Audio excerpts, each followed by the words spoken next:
All right, so we're 2 weeks out from the NFL draft. I'm curious just in the macro, too, because you've done this for so long. The sense I get talking to NFL people is that there's fewer elite, like truly blue chip players in this draft than some others, which kind of impacts some of the draft day maneuvering and the trades and things like that. I'm curious, first off, just where you kind of draw the line in your evaluations of who the true blue chip type talent is in this draft. Yeah, I always kind of go about it with tiers, right? And I keep grades on every player, and so I can look back at different years. To me, like the elite top tier is Travis Hunter and Abdul Carter. It's two men at the top. So after that, though, I think an argument could be made whether it's at the bottom of tier one or top of tier two. Mason Graham, the defensive tackle from Michigan, Ashton Jeanty, running back from Boise State, Tyler Warren, tight end from Penn State, and maybe Jalen Walker. I would put Jalen Walker right there next, the edge rusher and off the ball linebacker at Georgia.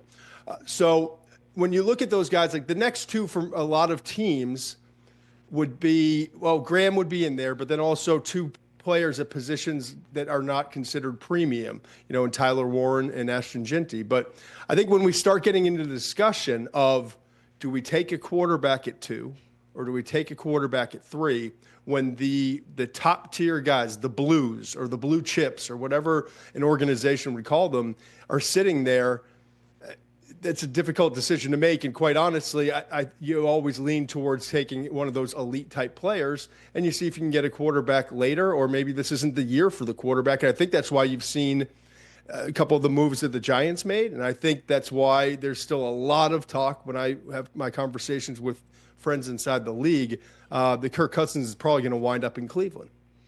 I want to get back to that momentarily here, but let's start with Cam Ward at 1, because really the draft begins at 2 with Cleveland, which could add Kirk and then draft one of those blue chip players you're talking about. With Cam Ward, it's an interesting conversation because it sounds like if you put him into last year's draft class, I've gotten varying opinions of where he would have ranked. I'm curious for you, how good of a prospect, not just in this draft, because he's in all likelihood going to go number 1, but how good of a prospect is Cam Ward actually? I think the conversation would have started at QB4 last year. A lot of teams would have had J.J. McCarthy. That doesn't mean all teams had J.J. McCarthy. Obviously Atlanta had Michael Penix. But I think the conversation would have started at number 4. There's no question in my mind, Caleb Williams, and we'll see what happens in year 2 with an offensive line that's been restructured and with the coach in Ben Johnson who comes in. It feels like the right fit for him. But Jaden Daniels, what he did was nothing short of remarkable as a first-year player. And then obviously, like, folks in New England are thrilled about the potential in the future for Drake May. So I think at number 4, but I also caution too, like the number 4 quarterback in last year's draft, that's a damn good player, right? And we saw what Bo Nix did in the right fit with the right coach and the right system with Sean Payton in Denver.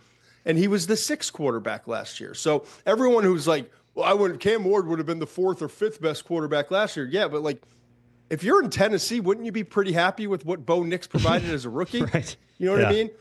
So I do think it's important to go in and kind of look at past years and try to give yourself perspective. But at the end of the day, we're talking about the quarterback position.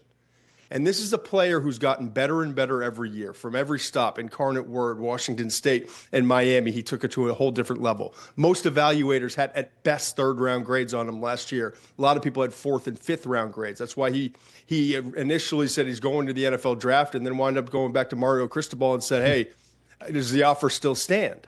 Because when the committee gives out grades to underclassmen, the advisory committee that the NFL has put together has been very helpful for a lot of these young men.